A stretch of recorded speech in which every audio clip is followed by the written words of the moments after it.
हां,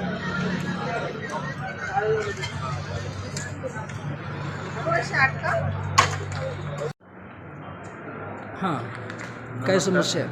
नमस्कार, माझे नाव संदीप शिवाजी साळवे, राहणार अहमदाबाद. शनिवारी दिनांक 13 डिसेंबर 2025 रोजी दुपारी 2:13 मी माझा मुलगा श्रीपाद संदीप साळवे जिल्हा परिषद प्राथमिक शाळा अहमदाबाद इयत्ता पहिली शिकत आहे. त्याच्या वर्ग शिक्षिका यांना त्याच्या अभ्यासाची साधी आणि सभ्य विचारणा केली असता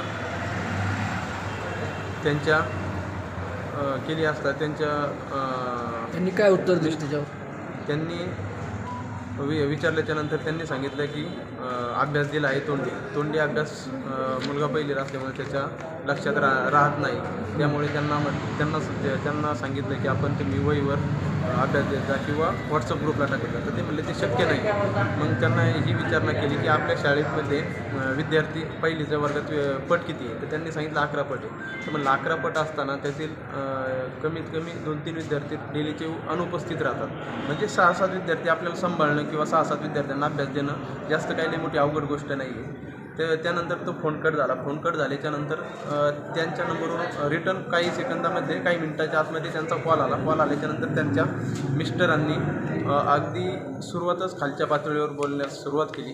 एकदम शेवटच्या पातळी आपण जे म्हणतो ना, अगदी शेवटच्या खालच्या लेवलला बोलले. ते मी तुम्हाला सांगू शकत नाही. आपण सर्वांनी ती ऑडिओ क्लिप ऐकलीच आहे. तर माझं सांगण्याचं ऑडिओ क्लिप जी व्हायरल होती ती हां त्या संदर्भातली आहे ना? हो माझ्या संदर्भात.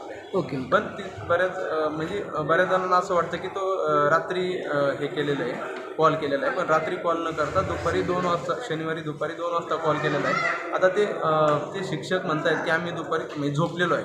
मग आता दुपारी झोपलेलं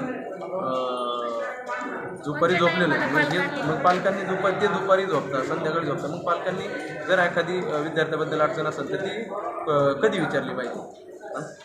आणि असे शिक्षक जर असतील तर येणारी पिढी काय घडणार आहे? ज्या शिक्षकांचं म्हणजे ते स्वतः शिक्षक आहेत, ते आमच्या मॅडमचे मिस्टर जे बोलले अश्लील भाषेत, ते स्वतः शिक्षक आहेत. ते स्वतः शिक्षिका ज्या आहेत त्यांचे मिस्टर तुम्हाला बोलले? हां, स्वतः ते त्यांचा काही संबंध पोहोचत नाही पोहोचत. ते स्वतः जिल्हा परिषद शाळेत शिक्षक असताना जर ते असे भाष्य करत असेल तर ही आपल्या शालेय व्यवस्थेला काळिमा फासणारी गोष्ट आहे.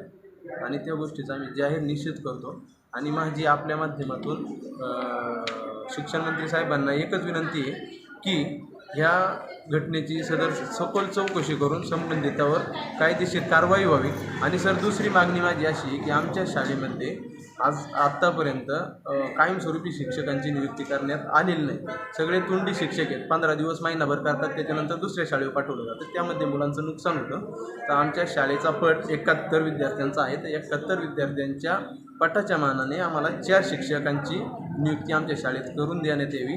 यामध्ये 2 पदवीधर संघाची असतील, 5वी आणि 6वी आणि 7वीला 2 असतील, आणि पहिली ते D.Ed आणि B.Edवाले. हां, आणि पहिली ते 5वीपर्यंत 2 असतील, अशी 4 शिक्षकांची नियुक्ती करण्यात यावी.